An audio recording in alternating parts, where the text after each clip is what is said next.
Putusan Mahkamah Konstitusi yang mengabulkan sebagian gugatan seorang mahasiswa bernama Almas Zaki Biru sontak memicu pro dan kontra.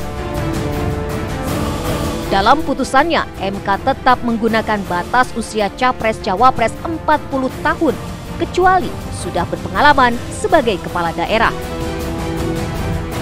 Putusan ini memberi jalan khusus bagi kepala daerah yang berusia di bawah 40 tahun untuk maju dalam Pilpres. Sejumlah tokoh bangsa menyayangkan putusan MK, namun ada juga yang mendukung putusan tersebut.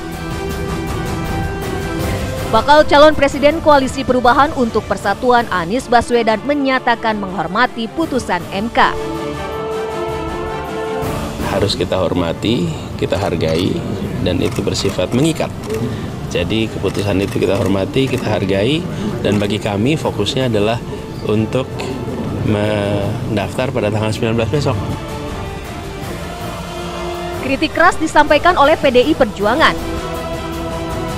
Mereka menyayangkan putusan MK dan menyatakan putusan MK saat ini belum efektif. Yang telah diputuskan oleh Mahkamah Konstitusi akan efektif, final dan binding apabila sudah dijabarkan di dalam Undang-Undang Pemilu Presiden dan Wakil Presiden. Sedangkan Presiden Republik Indonesia Joko Widodo enggan berkomentar banyak atas putusan MK. Mengenai putusan MK, silahkan ditanyakan ke Mahkamah Konstitusi. Jangan saya yang berkomentar. Silahkan juga pakar hukum yang menilainya. Saya tidak ingin memberikan pendapat atas putusan MK, nanti bisa disalah mengerti seolah-olah saya mencampuri kewenangan yudikatif. Adapun Partai Gerindra menyatakan putusan MK itu membuka jalan bagi Gibran dan kepala daerah muda lainnya untuk maju dalam Pilpres.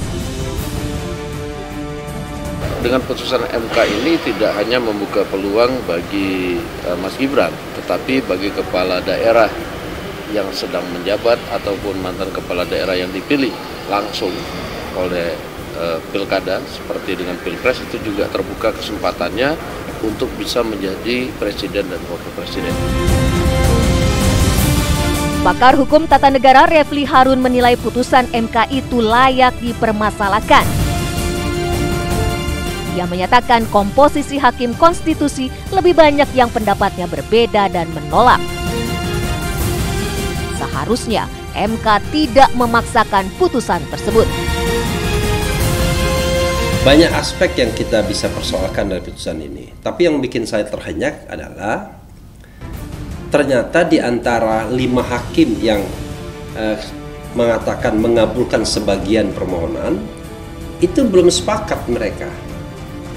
Sepakat untuk pada level apa saja seseorang itu bisa menjadi calon presiden. Ternyata ada 2 orang yang melakukan atau menyampaikan pendapat berbeda atau istilahnya concurring opinion. Ia juga mempertanyakan legal standing penggugat yang dinilainya tidak jelas.